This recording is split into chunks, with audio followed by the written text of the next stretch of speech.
And welcome to another video. And how about this is a different way to start a video. Somebody there contemplating the fact that I'm guessing that he has just lost in chess and he's perplexed and what have you. Who is he, you ask? Well, same thing I asked actually. In fact, I should say that a couple of nights ago we saw maybe a drunken guy, this is like, I don't know, 10 o'clock at night, standing next to that statue, appearing to sort of shout at the guy, you know, a statue, and God knows what he was shouting, because it was in the local language, and it was almost like he was telling the guy off for like losing or something. It was weird. Anyway, so what does it say here? This is in 3 languages. And it's all about Paul Kears, 1916-1975. This monument was established on January the 7th, 2016 to commemorate the 100th birthday of the famous Estonian chess grandmaster Paul Kears, who glorified Estonia all over the world. The chessboard depicts the grandmaster's last game, so presumably that means he lost. Anyway, so there's a clue, Estonia, but it's in 3 languages. Now, why would that be? Bottom language, English. Top language, Estonian. And the... reminds me of the Rosetta Stone, actually. 3 languages. Anyway, the middle one is Russian. So why is that? Why is that? Why is that? Why is that? Why is that? Okay, Estonia used to be part of the Soviet Union up until 1991, when the Soviet Union basically fell apart, and not just Estonia, of course, but a few other countries, from their point of view, got their independence back. I think in Estonia's case, at the end of the Second World War, they became part of the Soviet Union or something like that. So from Estonia's point of view, they were not an independent country from, let's say, 1945 to 1991, and then before that, I mean, it gets complicated in this part of the world. It truly does, actually. I mean, we just find out that Tallinn, which is the capital of Estonia, actually means Danish city, right? Which is, you know, you think you'd call your capital something other than, you know, a city belonging to another country, a country that actually invades you, which I think in this case was 1219 or something like that. So, you know, when Denmark was invading people and that kind of thing. Anyway, and some of you may have seen this on another video of mine. There we go. Restaurant Old Trafford. I mean, what a name for a restaurant. One can only assume that the owner has a liking for a certain football club. Talking of which, we just came out of a supermarket and there was a fella there, another customer, with a cap on his head with LFC. And when Liza sort of brought that, said something, or tried to say something to him, he actually then said, Liverpool forever. So, you know, it's amazing how that sport and teams like Liverpool, Manchester United and others truly are worldwide. Anyway, so this is going for a little walk here. Should say this is not just any walk, because we are walking towards a border, an actual border. And if you look on a map, you will see that Estonia is surrounded, well, by water to the north actually, and then I think Lord above, Latvia's to the south, and then to the east is, of course, the country that whose language you just saw a bit of, and who share this border that you see in front of you. Of course, that country is Russia. And this is the border between Estonia and Russia. And if you look on a map, you will see that if you look to the east of Tallinn, I think it's a law that they have to stop for everybody here or something. Drivers have to stop, and if they don't stop, I don't know, maybe they get in big trouble. Anyway, so and where's Feast? Where'd she go? Anyway, so yeah, this is the actual border area, and things are a little well, obviously the Ukraine situation is going on right now. This is a border of a NATO country, Estonia, and a non-NATO country, Russia. And therein lies a very large can of worms, of course. And we have spoken to some people around here, and I think there's a hashtag, if you go onto Instagram, saying something like, is Narva next? Narva, N-A-R-V-A, and that's where we are actually. If you look on a map, Narva is an Estonian city on the border of with Russia, and that's where we are. And I think that the hashtag says, is Narva next? Which is a reference to the possibility, not probability, that Narva could be the next Crimea.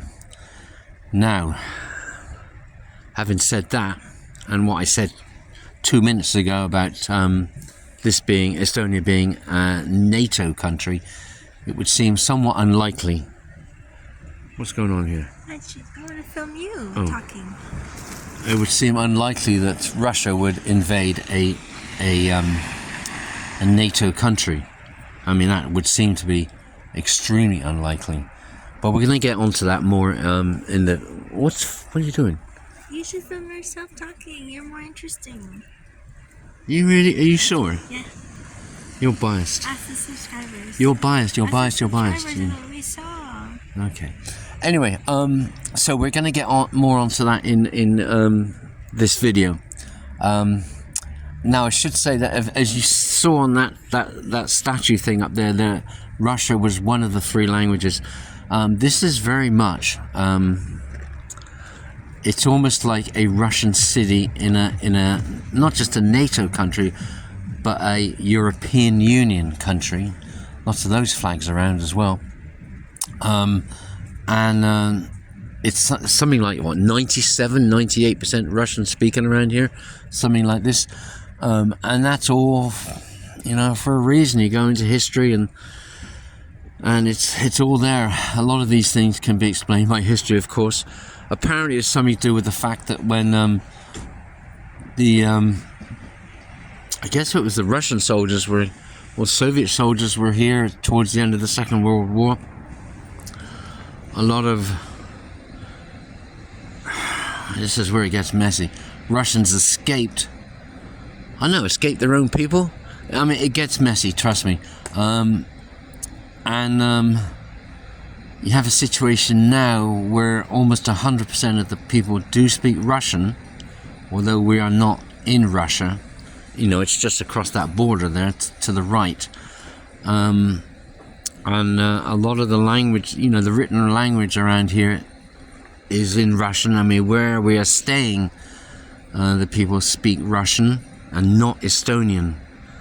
It's interesting, when we were in Tallinn, there were quite a few people that when we said we were coming to Narva, they'd say that they'd never been here, even though they were Estonian and what have you, that they'd never been to Narva, and I can kind of see why, because in a way it's not Estonian, it's Russian, or Soviet, I suppose, and of course it was part of the Soviet Union. That's the thing. It was part of the Soviet Union until 1991, so there's definitely that sort of vibe about it, for good or bad. But anyway, the border's there, and for any of you thinking of crossing that border, of course it depends what passport you hold. Like, Feast has a US passport and a Philippine passport. I have a UK passport, and there is a Russian consulate here if we were to try and get a visa here, it would probably take about 2 weeks. Could do it. I guess maybe it's the same in Tallinn as well. Probably a bit more interesting to hang around in Tallinn than Narva, I would think, especially this time of year. And then, you know, just the other side of the road, those people, they're the remnants of the queue. Like if we came here a few hours ago, the queue would have been a bit longer, and apparently if you kind of come here in the morning, it can be about a 5-hour wait before you eventually, you know, get across the other side. Like you see that coach there, 759 Saint Petersburg, Narva, Tallinn. And I should say there is no vehicle traffic across this bridge right now. Apparently not that long ago, the Estonians put some dragon's teeth on their side of the bridge. Dragon's teeth are those concrete, you know, they look like small pyramid type things. And the Estonians put some on their side of the bridge. You know, they're there to stop tanks. I mean, it's kind of hard to imagine tanks trying to come across anyway. But nevertheless, so maybe it was a symbolic thing. But the Estonians did put dragon's teeth on their side of the bridge. So there is no vehicle traffic right now anyway. So those coaches, even though it says, look, it says 915 St. Petersburg, 25 Tartu, Riga. Riga, of course, being Latvia. This gets complicated, doesn't it? So if you were to sort of get a coach, this is as far as it would take you. And then you'd have to walk across the bridge, and on the other side, pick up another coach going to St. Petersburg, and the other way around as well. So there is no vehicle traffic right now. But, you know, these things are temporary, right? You know, by the time you're watching this video, who knows, right? Anyways, so, yeah, so those people there, they're the remnants of the queue this morning. Some people don't need a visa. Some people, like the local babushkas, right? Some people can get their visa on arrival for different costs. Some people it's free. Honey, can you remember the Philippine passport holder's situation with getting a visa for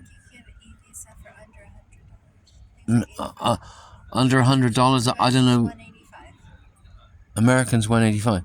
But I mean, but the thing is, you and I, we couldn't just walk over there, get a visa on the other side and pay an amount, right? We have to get it in advance. So some countries have to get the visas in advance.